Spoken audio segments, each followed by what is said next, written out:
Comment maigrir sans régime? Est-il possible de perdre du poids en pratiquant la pacification alimentaire? Peut-être que toi aussi tu ressens cette ambivalence entre l'envie de te libérer des régimes absurdes et en même temps ton envie de maigrir qui continue d'être bien présente. C'est le dilemme qu'un grand nombre de personnes que j'accompagne rencontrent tôt ou tard dans le processus. Dans cette vidéo, on va voir quelles sont les principales clés qui amènent vers une perte de poids saine et naturelle, mais surtout ce qu'il faut absolument éviter si tu ne veux pas retomber dans l'enfer des restrictions. Je te souhaite la bienvenue dans le guide ultime de la perte de poids sans régime, sans aucun régime, même ceux qui sont déguisés comme le jeûne intermittent, les rééquilibrages alimentaires ou autres détox de pacotille. Rien de tout ça, c'est promis. Chapitre numéro 1. Cette vidéo n'est pas pour toi si... Avant de démarrer cette vidéo, on va mettre les points sur les Y. Cette vidéo ne s'adresse pas à tout le monde. Si tu te reconnais dans l'un des 3 prochains critères, alors cette vidéo ne te concerne pas et je te recommande vivement de la quitter et d'aller voir d'autres vidéos qui sont ici sur ma chaîne. Le premier critère qui justifierait que cette vidéo ne s'adresse pas à toi, qu'elle ne te concerne pas, c'est si tu es actuellement en sous-poids ou que tu es déjà à ton poids d'équilibre. Alors évidemment, tu n'en sais rien parce que peut-être que tu ne connais pas ton poids d'équilibre, voire tu ne connais même pas le concept du poids d'équilibre. Mais si jamais tu regardes cette vidéo, que tu as le désir de perdre du poids, tout en sachant que le poids que tu fais actuellement est un poids qui est confortable, serein pour ton corps, alors cette vidéo ne s'adresse pas à toi. Il est donc fort probable que toutes les autres vidéos que j'ai faites sur cette chaîne YouTube te conviennent beaucoup mieux que celle-ci. Tu pourras y revenir quand ce sera le bon moment, mais pour l'instant, il faut que tu manges et que tu manges encore. Le deuxième critère, c'est si ta relation à la nourriture n'est pas encore pacifiée. Si tu es encore au début, au milieu ou à la fin du processus, que tu es encore dans cette phase de lâcher prise et de pacification alimentaire, alors il est fort probable que cette vidéo soit beaucoup trop anticipée. Dans quel cas, je te recommande d'aller voir aussi mes autres vidéos, de poursuivre ton processus et de revenir à cette vidéo une fois que tu te sentiras complètement serein et complètement en paix avec la nourriture. Toute la nourriture. Et le critère numéro 3, c'est un critère qui est très proche du numéro 2 et qui est lié, c'est si tu crois que tu es pacifié, mais que tu ne l'es pas encore. Qu'en fait, cette phase de lâcher prise te fait tellement peur que tu as envie de la terminer le plus vite possible et de la fuir, et que par conséquent, tu essaies de te faire croire à toi-même et à moi que oui, ça y est, tu es déjà pacifié, alors qu'au fond, tu sais très bien que ça n'est pas encore le cas. Alors si tu corresponds à ce 3e critère, eh bien cette vidéo n'est pas faite pour toi non plus. Si tu ne t'es reconnu dans aucun de ces 3 critères, alors, bonne nouvelle, tu es sur une vidéo qui est faite pour toi. Chapitre numéro 2, un désir légitime. Je sais qu'un certain nombre d'entre vous sont peut-être extrêmement surpris par cette vidéo, par le titre, en disant « Mais attends, Haïdar, tu nous trahis. Ça fait des années que tu m'expliques qu'on ne doit pas vouloir perdre du poids, qu'on ne doit pas vouloir maigrir, et maintenant tu fais une vidéo pour savoir comment maigrir. Mais qu'est-ce que c'est que ça ?» Alors, soyons clairs, il y a un grand malentendu. La pacification alimentaire ne cherche pas à diaboliser la perte de poids et encore moins l'envie de perdre du poids et de maigrir. C'est d'ailleurs une des principales raisons qui m'a motivé à faire cette vidéo, c'est pour amener plus de clarté sur ce point qui semble parfois être très mal compris. Une des bases de la pacification alimentaire est de dire que tout ce que tu vis, tout ce qui te traverse est légitime. Et si la perte de poids, l'envie de maigrir est présente, l'idée n'est en tout cas pas ni de chercher à être dans le déni de ce désir, ni à chercher à le combattre et à éliminer ce désir. Bien au contraire, il s'agit d'abord de comprendre que ton envie de maigrir, que ton envie de perdre du poids sont absolument légitime et que tu n'as pas à te sentir coupable d'avoir encore envie de maigrir. Tu as le droit et c'est légitime. La question qui suit, c'est « Ok, j'ai envie de maigrir, j'ai envie de perdre du poids, mais que faire de ce désir? Que faire de cette envie ?» Et c'est justement tout ce qu'on va voir dans cette vidéo. Et dans cette question de la perte de poids, il y a une autre question qui est « Est-ce que le poids a de l'importance ou est-ce qu'on s'en fiche complètement ?» Oui, le poids a de l'importance. On ne peut pas être dans la négation du fait qu'on a un certain poids. Et j'entends parfois des discours, on dit oui, mais le poids, on s'en fout, ça n'a strictement aucune importance. Discours que je ne soutiens pas. Parce que, qu'on le veuille ou non, que ça nous plaise ou non, le poids a son importance. Mais le poids a son importance. Et la première chose à faire, c'est de remettre le poids à sa place. Le poids est un indicateur qui parle de la densité de notre corps physique et de sa composition. Rien d'autre. Le poids n'est pas là pour nous dire si on est une bonne ou une mauvaise personne, si on est aimable ou si on ne l'est pas, si on est en sécurité ou si on ne l'est pas. Le poids n'est pas là pour nous dire si on a le droit d'être de bonne ou de mauvaise humeur. Le poids n'est pas là pour nous dire si notre vie est réussie ou ratée. Le poids est simplement notre poids physique, notre composition corporelle, c'est tout. Et il s'agit de commencer par reconnaître cela et de le remettre à sa juste place. De la même manière que la nourriture a son importance, mais ce n'est que de la nourriture. Le poids a son importance, mais ce n'est que un poids. Chapitre numéro 3, pourquoi tu souhaites maigrir? Ça, c'est vraiment la base. Reconnaître que j'ai envie de maigrir, j'ai envie de perdre du poids, et ensuite aller un tout petit peu plus loin en se posant de la question de pourquoi. Et se poser la question du pourquoi n'a pas pour objectif de légitimer ou délégitimer l'envie de perdre du poids. Ce n'est pas de dire « Ah, j'ai raison d'avoir envie de perdre du poids » ou « J'ai tort d'avoir perdu du poids ». C'est simplement d'explorer un peu plus profondément si c'est effectivement une question de poids ou si peut-être ça n'a rien à voir. Pour que les choses soient très concrètes, je vous propose de prendre 3 exemples et de les analyser ensemble. Exemple numéro 1. Je veux maigrir même si mon poids est déjà bas parce que ça me donne un sentiment de contrôle sur ma vie,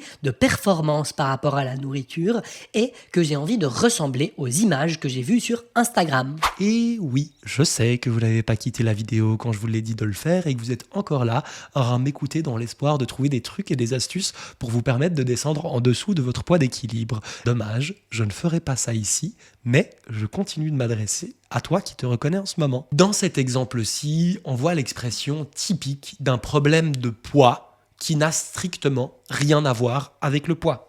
Ici, il s'agit d'un besoin profond de se sentir en sécurité par le biais du contrôle et de la performance sur la relation à la nourriture, et, dans un second temps, une question de besoin de s'accorder de la valeur, d'avoir de la confiance et de l'amour pour soi, et on en a tellement pas qu'on est en train de la chercher à travers des indicateurs externes comme la balance, le reflet dans le miroir ou le regard des autres. On voit bien donc que ici, le désir de perdre du poids cache quelque chose de beaucoup plus profond et que c'est de cette chose-là dont on va devoir s'occuper et qu'en l'occurrence, le poids n'a strictement rien à faire dans cette histoire. Ce que l'on va avoir besoin de faire dans ce cas de figure, c'est de travailler sur le fait de décorréler notre besoin de sécurité, notre besoin de validation, qui sont des besoins profonds, des besoins humains, des besoins légitimes, de l'envie et du désir de perdre du poids. Parce qu'en fait, on a l'impression que maigrir va répondre à ces besoins, alors que ce n'est pas le cas du tout.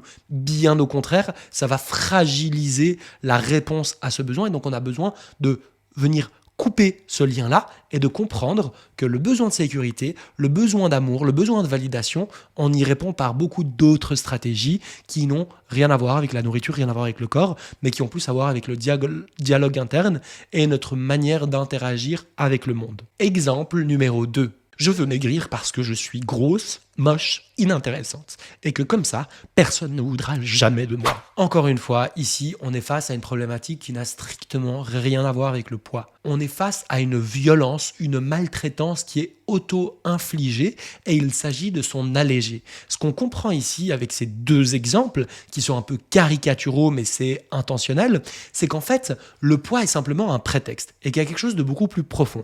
Et que cette chose beaucoup plus profonde, on va devoir travailler dessus pour se débarrasser de ces stratégies de restriction, de contrôle, de violence, de détestation de soi, de croyances à la con autour de la diète culture, de tout un tas d'histoires, de mécanismes de défense qui sont en place. Et on voit dans ces situations qu'en fait, quand on parle de perdre du poids, avant de vouloir perdre du poids physiquement, très souvent, ce qu'on a besoin de faire, c'est de perdre le poids de tous ces mécanismes, de toutes ces croyances, de toutes ces histoires. En fait, très souvent, la dernière chose qu'on a à perdre, c'est des kilos physiques. Mais avant de perdre ces kilos physiques, s'il faut qu'il y ait des kilos physiques qui soient perdus, eh bien, il y a tous ces kilos, voire ces centaines de kilos, voire ces tonnes que l'on porte sur nos épaules, dans notre tête, dans nos souvenirs, dans nos émotions, dans nos traumas, dans nos croyances, dans la violence. Toutes ces choses-là, on doit d'abord s'alléger de ça, et peut-être que le fait de s'alléger de tous ces bagages émotionnels et psychiques va un jour progressivement aboutir vers une perte de poids physique. Mais ça arrive bien après, bien plus tard, consécutivement à ce travail en profondeur. Exemple numéro 3. J'ai fait la paix avec mon corps et l'alimentation depuis longtemps. Je sais que la nourriture est inconditionnellement autorisée et disponible jusqu'à la fin de ma vie. Maintenant, j'aime tellement mon corps que j'ai envie d'augmenter son potentiel.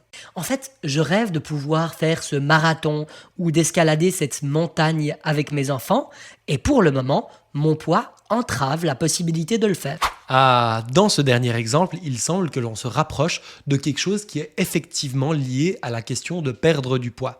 On voit que ce qu'il y a en dessous, ce n'est pas une énergie de peur, de détestation de soi, de se trouver insuffisant ou mal ou mauvais, mais plutôt au contraire, l'amour, la douceur, la gentillesse et l'envie de s'offrir à soi la possibilité de réaliser un certain nombre de besoins, comme le besoin d'accomplissement par le fait d'effectuer un certain nombre de choses et de se donner la possibilité de le faire. C'est lorsqu'on découvre qu'effectivement, il y a un aspect lié au poids, et seulement au poids, qui est une entrave à ce potentiel. Et donc, je suis dans une réflexion de me dire « Ah, j'ai envie de m'offrir ce qu'il y a de mieux. J'ai envie d'offrir à mes enfants, j'ai envie d'offrir à ma famille, j'ai envie d'offrir ce qu'il y a de mieux. Et pour offrir ce qu'il y a de mieux, je vois qu'il y a quelque chose qui passe par le fait de prendre soin de mon corps et de ma capacité à être en santé, en mouvement, en énergie, etc., etc. On voit que le mécanisme qu'il y a derrière, il est radicalement différent des deux exemples qu'on a vus précédemment. Chapitre numéro 4, l'essentiel de la perte de poids. Avant d'élaborer quelque action que ce soit pour aller dans la direction de la perte de poids, il est absolument indispensable de comprendre les deux idées que je vais proposer ici dans ce chapitre. La première, c'est qu'on ne choisit pas son poids. On a toutes et tous un poids d'équilibre, aussi appelé le set point. Ce poids d'équilibre, c'est le poids auquel notre corps, notre organisme se sent en sécurité et confortable. Ce poids d'équilibre, il est déterminé par un grand nombre de facteurs, tels que notre génétique ou notre âge. Par conséquent, lorsque je parle de perte de poids saine et naturelle, il s'agit simplement de redescendre et de revenir à notre poids d'équilibre. Jamais, je dis bien jamais, de tenter de descendre en dessous du poids d'équilibre. Parce que si on cherche à descendre en dessous de notre poids d'équilibre, ce qu'il va se passer, c'est qu'il y a tout un tas de mécanismes de défense, de survie avec lesquels vous commencez à être familier, puisque je les décris régulièrement sur cette chaîne, qui vont se mettre en place pour se défendre face à cette agression. Par conséquent, il y a un travail de revenir au poids d'équilibre. Le poids d'équilibre ne se choisit pas, ne se décrète pas, il se découvre. Et lorsqu'on a découvert son poids d'équilibre, on va varier dans une fourchette autour de ce poids d'équilibre de façon tout à fait naturelle. Et il va s'agir à ce moment-là de reconnaître qu'on est à son poids d'équilibre et d'accepter son poids d'équilibre, même si on ne ressemble pas aux images qu'on a vues ou à l'idéal qu'on s'était créé. Il y a donc, au bout d'un moment, bel et bien un travail d'acceptation, de se dire « mon corps est tel qu'il est. La couleur de mes yeux sont la couleur de mes yeux, la couleur de mes cheveux sont la couleur de mes cheveux, la couleur de ma peau, c'est la couleur de ma peau. » Peut-être que ça peut connaître quelques nuances et que ça peut changer dans un sens ou dans l'autre, mais c'est comme ça et il va me falloir faire la paix avec le fait d'être moi-même et personne d'autre. Si on se refuse à faire ce travail et qu'on persiste dans notre ego à vouloir descendre en dessous de notre poids d'équilibre, alors on va faire ce que tout le monde plus ou moins propose, c'est-à-dire une perte de poids qui est artificielle. On va descendre l'indicateur du poids et notre corps va chercher à le remonter et on est parti pour le cercle vicieux restriction-compulsion. L'autre idée essentielle qui est à comprendre, c'est que notre poids, qu'on soit notre poids d'équilibre ou qu'on n'y soit pas, est simplement un indicateur. Notre poids est un symptôme ou un effet secondaire qui va parler de notre état d'équilibre beaucoup plus profond et beaucoup plus global. C'est pour cette raison que toutes les méthodes qui cherchent à se concentrer sur la perte de poids par le biais de la modification de l'alimentation, de l'activité sportive, etc., est condamné tôt ou tard à l'échec parce qu'on est en train de s'attaquer à un symptôme. Or, si on veut régler quelque chose, ce n'est pas au niveau du symptôme qu'on doit travailler, mais au niveau de sa cause, de son origine. Et c'est exactement ce qui est proposé ici sur cette chaîne avec la pacification alimentaire. C'est arrêter de se concentrer sur le poids et arrêter de se concentrer sur l'alimentation, non pas parce qu'ils ne sont pas importants ou qu'on s'en fiche, mais simplement parce qu'ils sont le symptôme, la manifestation de quelque chose de beaucoup plus profond. Donc le travail qu'on va faire, c'est aller chercher ce quelque chose de beaucoup plus profond. Et lorsqu'on aura rétabli un équilibre, qu'on aura laissé l'équilibre se refaire naturellement à ce niveau-là, alors il est probable qu'on ait donné toutes les chances à notre alimentation et à notre corps d'évoluer vers ce qui est le plus confortable, le plus serein et le plus sain de façon globale et holistique. Je le dis, le répète et le maintiens ici, le fait de définir la perte de poids comme un objectif est à la fois absurde et dangereux. Par conséquent, on a le droit d'avoir envie de maigrir. Par contre, je recommande fortement de ne pas mettre la perte de poids comme un objectif, justement parce qu'on ne choisit pas son poids et que le poids est un indicateur. Et j'espère maintenant avoir été suffisamment clair sur ces deux idées essentielles à comprendre avant de poursuivre cette vidéo. Mais alors, si tu dis que on ne peut pas choisir notre poids et qu'il ne faut jamais poser cet objectif, ça veut dire qu'on doit se résigner? Mais je comprends plus rien. Ta vidéo, elle sert à rien alors? Peut-être que non. Laisse-moi t'expliquer. Chapitre numéro 5. Quoi faire pour maigrir? Je propose maintenant qu'on passe dans les idées très concrètes et pragmatiques. Il y a 2 étapes dans cette idée de perte de poids. La première étape, c'est de renoncer à en faire un objectif. Je sais que j'ai envie, je sais que ce désir est légitime, pour autant, ce n'est pas l'objectif.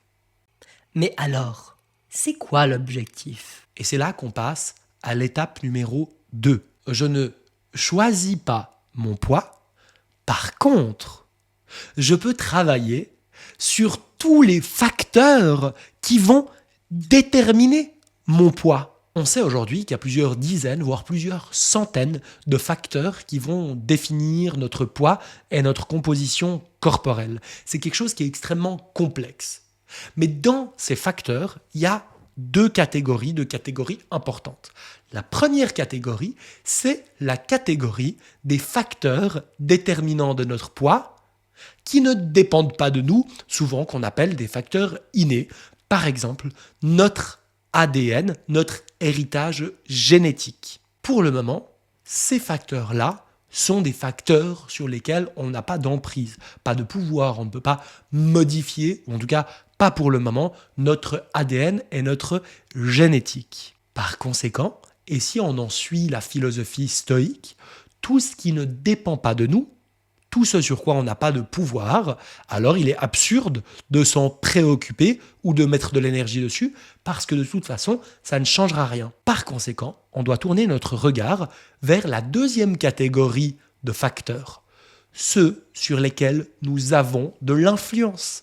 Et c'est là qu'on va pouvoir rentrer dans le plan d'action pour aller dans cette direction. Nous voici au cœur du sujet.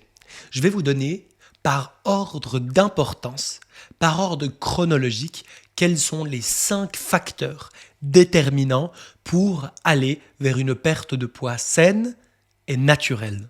Le tout premier facteur, le plus important, c'est notre relation à la nourriture et au corps. Le fait d'être en conflit, d'être en tension avec la nourriture, le fait de voir la nourriture comme quelque chose de rare, de précieux, d'excitant, de dangereux, d'interdit, de mal, de... Tout ça, c'est un facteur qui va influencer de manière extrêmement péjorative notre poids. Par conséquent, le fait de s'autoriser radicalement à accéder à tous les aliments, à normaliser notre rapport à la nourriture, c'est un facteur extrêmement important justement pour répondre à ces besoins d'ordre physiologique, montrer au corps et à notre cerveau que ça y est, la nourriture n'est pas rare, que ça y est, la nourriture est normale, que tous les aliments sont normaux et que par conséquent, il n'y a pas besoin d'être dans un rapport compulsif ou dans un rapport de rareté ou d'interdiction vis-à-vis de ces aliments. Dans ce premier facteur, il y a aussi la relation au corps. Si on est perpétuellement dans la négation de nos besoins, dans le fait de se surmener, de ne pas respecter nos besoins en termes de stress, de repos, de surmenage, dans le fait simplement de ne pas considérer même l'existence de notre corps et donc de ne pas le respecter, alors ça va aussi péjorer de manière négative notre relation à nous-mêmes et donc notre relation est l'indicateur du poids. Par conséquent, ce premier facteur nous apprend que ce qu'il y a de plus pertinent pour atteindre son poids d'équilibre, c'est de faire la paix avec son corps et la nourriture. Le deuxième facteur, c'est notre relation à la notion et au sentiment de sécurité. Surtout de sécurité interne. On a la chance maintenant de vivre dans un monde dans lequel notre sécurité extérieure est, dans la majorité des cas, assuré. Mais parfois, on vit en permanence dans un sentiment d'insécurité, dans un sentiment de peur du regard des autres, de perdre du poids, de prendre du poids, de il va arriver ceci, de il m'a dit cela, de simplement qui suis-je? Quel est mon ancrage? Quel est mon sentiment de sécurité intérieure? Est-ce que je suis en angoisse permanente et j'ai l'impression que les événements de la vie parfois viennent me faire trembler, me faire vaciller dans mes fondations? Ou alors, est-ce que j'ai un sentiment profond de sécurité? Je vois les vagues normales de l'existence. Il y a des événements qui arrivent, il y a des choses qui me plaisent, il y en a moins, il y a des choses confortables, il y a des choses qui le sont moins. Mais pour autant, moi, au fond de moi, j'ai un sentiment de sécurité intérieure. Et ce facteur-là, c'est-à-dire le fait d'avoir fait la paix avec ses émotions et d'être pleinement ancré dans son corps et dans le présent, ça nourrit ce besoin de sécurité et ça, c'est un facteur qui est extrêmement important et qui va aussi impacter notre poids. Pourquoi? Parce que lorsque mes émotions, ma sensibilité ne sont pas apprivoisées, que j'ai jamais vraiment appris à les accueillir, à les vivre, et bien tout d'un coup, ça ressemble à une mise en danger perpétuelle, mise en danger de laquelle je vais essayer de me protéger par des mécanismes de défense comme le contrôle, comme la restriction, et on sait que le contrôle et la restriction vont de pair avec la compulsion. Par exemple, je vais chercher à manger d'immenses quantités de nourriture. Pourquoi? Parce que je manque tellement d'ancrage, je suis tellement volatile dans mes émotions, dans ma sensibilité, je suis tellement dans l'ignorance de moi-même que quelque part la nourriture va venir compenser, va venir combler ce non-ancrage pour me donner un sentiment de densité et me permettre d'une certaine manière de m'anesthésier de mes émotions. Et ça, c'est le contrôle et la compulsion qui vont jouer ce rôle dans le fait de s'anesthésier. Et si on veut ne plus avoir besoin de s'anesthésier, alors il est indispensable de faire ce travail sur la sécurité intérieure. Le troisième facteur, c'est le facteur de la relation aux autres et de l'affirmation de soi.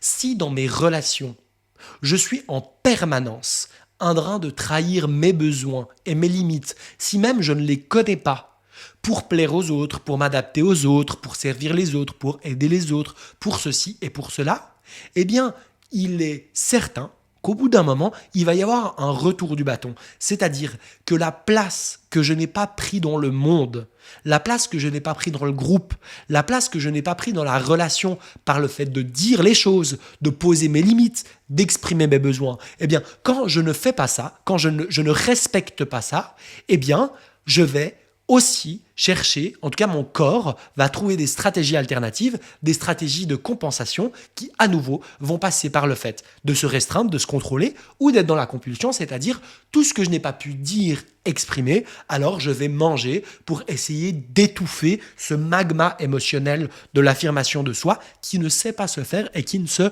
fait pas. Et par conséquent, encore une fois, ça nous ramène au fait qu'on a besoin de faire ce travail sur notre possibilité d'entrer en relation saine, confortable, sereine avec les autres, son entourage, le monde, et avec la notion de s'affirmer, d'affirmer nos besoins, d'affirmer nos limites.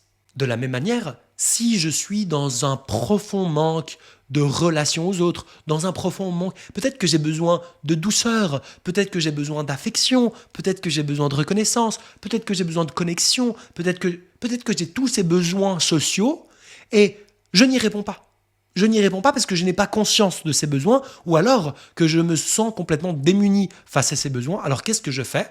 Puisque je n'ai pas de douceur en termes d'affection, alors je vais trouver la douceur par le biais de la nourriture, parce qu'effectivement, quand je vais aller manger des douceurs, des sucreries, ça va m'apporter ce bien-être et cette douceur qu'il me manque dans mes relations. À nouveau, le problème, c'est pas la nourriture. Le problème, c'est pas le chocolat que je vais manger pour ressentir cette douceur. Le problème, s'il fallait en définir un, c'est que peut-être que j'aurais envie d'un peu plus de nourriture affective. Le quatrième facteur, c'est le facteur de la relation à soi, le facteur de la relation aux émotions, le facteur de la relation à l'identité. Si je suis dans un dialogue interne négatif vis-à-vis de moi-même, si je suis perpétuellement en train de me dénigrer, de m'excuser, de me sentir coupable, de m'infliger de la violence de manière extrêmement sournoise et discrète à l'intérieur de moi, si j'ai effectivement ce dialogue interne et que j'ai tout un tas de croyances limitantes vis-à-vis de moi-même, je suis moche, je suis pas intéressant, je suis pas ceci, je suis trop cela, je suis nanana, tout ça, toute cette violence auto-infligée, cette mauvaise relation à soi, et mauvaise, le terme est faible, souvent ce que je dirais c'est plutôt cette relation à soi de maltraitance et de violence, eh ben, si je ne la reconnais pas, et si je n'en prends pas soin, si je ne prends pas soin de ma relation à moi-même, c'est-à-dire, ben, en fait peut-être que toutes ces histoires à la con que je me raconte sur qui je suis, peut-être que c'est pas vrai, peut-être que j'ai pas besoin de croire à ça, peut-être que j'ai pas besoin de continuer à être ce personnage, peut-être que je peux arrêter de m'infliger cette violence, peut-être que je peux arrêter de donner mon pouvoir à toutes ces peurs et à toutes ces pensées intrusives qui m'envahissent au quotidien. Et à partir du moment où j'accepte de faire ce cheminement, de me traiter comme la personne la plus importante de ma vie, parce que je te le rappelle, tu es la personne la plus importante de ta vie, à partir du moment où tu fais ce travail-là, ben tout à coup, l'idée de se faire du mal par le biais d'ignorer tes besoins et tes limites en termes de nourriture, en termes d'alimentation, en termes de mouvement, en termes d'exercice, en termes de bien-être, bah disparaît. Puis à partir du moment où tu commences à construire la croyance qu'en fait, t'es peut-être pas si nul, peut-être qu'en fait, t'as de la valeur, peut-être qu'en fait, t'es même ton meilleur ami et la personne la plus importante, bah tout à coup, se dessine la possibilité de s'aimer, non pas s'aimer en se trouvant formidable et génial, mais s'aimer en se disant « mais c'est moi ». Et je m'embrasse dans toutes mes polarités. Je m'accepte inconditionnellement. Et à partir du moment où je m'accepte inconditionnellement, que je m'aime inconditionnellement, eh bien, s'ouvre la possibilité, qui avant n'existait pas, de prendre soin de moi. Je peux prendre soin de moi parce que je m'aime. Je peux m'accepter, m'apporter de la douceur, m'apporter du réconfort, m'apporter des aliments de bonne qualité, m'apporter des expériences, m'apporter de la joie, m'apporter du mouvement, je peux m'apporter toutes ces choses parce que profondément, je crois que j'en vaux la peine. Parce que profondément, je crois que j'y ai le droit. Bah, tant que j'ai pas cette croyance, bah, c'est impossible. C'est impossible. Je peux pas être la meilleure personne pour m'occuper de mon pire ennemi. Si je déteste quelqu'un, ça va être très compliqué de prendre soin de cette personne. Bah de la même manière, si je me déteste, ça va être très compliqué de prendre soin de moi. Et évidemment, prendre soin de soi, s'offrir cette douceur et s'offrir cette possibilité de faire toutes ces expériences, c'est un des facteurs qui va nous amener vers notre poids d'équilibre. Et puis, le 5e facteur, c'est le facteur de la relation au sens. au fait d'avoir besoin de créer ou de faire quelque chose qui nous dépasse. C'est-à-dire la notion de, mais en fait, c'est quoi le sens de mon existence? Est-ce que ma vie, est-ce que mon quotidien sont intéressants? Est-ce que j'ai l'impression de contribuer au bien de quelque chose qui me dépasse? Est-ce que j'ai l'impression de laisser une trace? Est-ce que j'ai l'impression que ma vie sert à quelque chose ou a du sens? Et je vais le dire, pas de 15 000 manières, je vais aller droit au but. Si je ne trouve aucun sens dans mon quotidien, si je trouve aucun sens dans ma vie, il est fort probable que d'abord je n'ai pas très envie et que j'ai pas une forte vitalité. Et ensuite, il est très probable que si j'ai aucun sens dans ma vie, je n'ai pas de sens dans mon existence, eh bien il est probable que ce sens que je ne trouve pas, que je ne rencontre pas, eh bien je vais aller le chercher par mes sens, c'est-à-dire goût, odorat, densité, proprioception, par le fait de manger, de me restreindre. Donc vous voyez, ce truc du corps qui maigrit, qui ensuite grossit, puis qui remaigrit, puis qui regrossit, puis qui remaigrit, puis qui regrossit. On se dit, ah c'est horrible, je veux pas de ça. Mais en fait, peut-être qu'une partie de nous veut ça. Pourquoi? Parce que ça nous donne un sens, c'est-à-dire que ça nous reconnecte à nos sens, au fait que notre corps existe bel et bien. Ça nous oblige à être dans densité et manque de densité. Et donc ce mouvement de maigrir, donc ce qu'on appelle l'effet yo-yo, ce mouvement de maigrir et grossir, fait peut-être référence à notre besoin profond de trouver un sens à notre existence. Et tôt ou tard, il va falloir se poser les véritables questions, de se dire, est-ce que la manière dont je mène mon existence est la manière dont j'ai envie de mener mon existence? Et est-ce que oui ou non, ça répond à mon besoin de sens? Et ça va avoir un impact énormissime sur notre capacité à atteindre notre poids d'équilibre. Je viens d'énoncer les 5 critères essentiels pour aller vers une perte de poids naturelle et saine. Et c'est marrant, je ne sais pas vous, mais ça me fait penser à quelque chose, ces 5 critères. La pyramide. Et oui, vous le savez, c'est mon dada, c'est mon outil de travail essentiel que j'adore, que je trouve formidable, qui est absolument essentiel, qui est la pyramide des besoins d'Abraham Maslow. Alors, c'est un outil, j'en ai parlé 15 000 fois et je vais continuer à le faire parce que c'est absolument essentiel. Abraham Maslow, c'est le père de la psychologie humaniste et il découvre quelque chose de très basique mais de très utile, c'est que tous les êtres humains, on a notre individualité, mais que dans cette individualité, on a des catégories de besoins qui sont des catégories de besoins universels. Il en existe 5 et je viens d'en parler. Et pour rappel, il existe une hiérarchie dans ces 5 besoins. Besoins physiologiques, manger, boire, dormir, éliminer, etc. Ensuite, deuxième étage, besoin de sécurité, avoir un toit au-dessus de la tête, ne pas être en angoisse permanente, ne pas être menacé dans notre survie. Troisième étage, besoins sociaux, besoin d'appartenance, besoin, on est des animaux sociaux, besoin de relations épanouissantes, nourrissantes aux autres. Une fois qu'on a répondu à cet étage, on peut passer au 4e étage. 4e étage, besoin d'estime de soi, besoin de relation à soi, besoin identitaire. Et puis pour finir, dernier étage, besoin d'accomplissement personnel, besoin transcendantal. C'est là qu'on a la question du sens, de la spiritualité, de la religion, d'avoir un impact, etc., etc. Et pourquoi est-ce que on en revient toujours à ça? En fait, simplement parce que cette structure de la pyramide nous donne un ordre, nous donne d'une certaine manière un plan d'action à suivre. Ce plan d'action, il va nous amener dans quelque chose de très simple, c'est-à-dire nous reconnecter à nos besoins et à nos limites, et c'est absolument essentiel. En fait, la question du poids, c'est la question de est-ce que, oui ou non, je réponds et j'honore mes besoins et mes limites de façon optimale.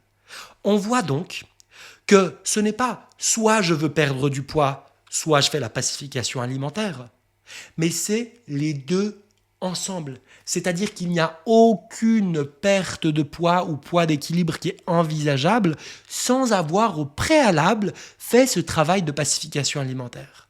Attention, est-ce que ça veut dire que il faut absolument que je sois complètement guéri de tout et que j'ai résolu tous mes problèmes pour être à un poids qui est confortable? Non, pas du tout. Ça ne veut pas du tout dire ça, parce qu'on ne guérit pas de notre humanité et des problèmes ou des choses sur lesquelles on va être amené à travailler, c'est tout le reste de notre vie. La simple question, c'est est-ce que je suis dans un rapport dans lequel je suis dans l'amour de moi et je vais vers mes besoins et mes limites, ou est-ce que je suis dans un rapport de violence, de maltraitance, de contrôle, de restriction, de peur vis-à-vis de moi-même, dans quel cas je vais dans une autre direction. Et je vais le dire, cette autre direction, contrôle, restriction, détestation de soi, va amener tôt ou tard à développer du surpoids et de l'obésité. Ce n'est pas le fait de se réconcilier avec la nourriture qui nous fait prendre du poids, c'est le fait d'avoir été en guerre, d'être en guerre. Et plus on est en guerre, plus l'intensité est puissante, plus ça dure longtemps, plus paradoxalement ça va créer effectivement une prise de poids et du surpoids. Et on peut donc considérer que le meilleur moyen, si jamais vous êtes si préoccupé par cette question du poids, c'est effectivement d'être dans une démarche de pacification alimentaire. Si jamais, en m'entendant, en m'écoutant, ça vous parle, vous dites « mais oui, ça fait du sens, c'est évident ». Ne restez pas seul de l'autre côté de l'écran. Ne restez pas juste là à m'écouter et à comprendre avec votre tête, parce que comprendre avec votre tête, ça ne suffit pas. À un moment donné, il va falloir passer dans le pragmatique, dans l'action, dans le fait d'intégrer ce processus de pacification alimentaire. Et oh, quelle chance! C'est mon métier, c'est mon activité et je continue de proposer, j'ai encore la chance de vous proposer des créneaux chaque mois pour un appel de bilan personnalisé offert. Si vous souhaitez en bénéficier, il te suffit de cliquer sur le lien qui s'affiche en description. Peut-être que tu as peur, peut-être que tu as des appréhensions, peut-être que tu te dis « Ah oui, mais je ne sais pas à quoi m'attendre ». Oui, mais en fait, tu n'as rien à perdre et tout à gagner. Donc peut-être que c'est le moment de cliquer et je t'invite à le faire. Maintenant, sache que cette vidéo n'est pas terminée parce qu'il est important de dire qu'une fois que ce travail de pacification, ce processus a été fait, a été vécu, eh bien, il est possible que ça amène vers une perte de poids. Ce qu'il est très important de savoir, c'est que cette perte de poids, c'est une perte de poids qui va être extrêmement lente, progressive. Et si elle est lente et progressive, c'est parce qu'elle est durable.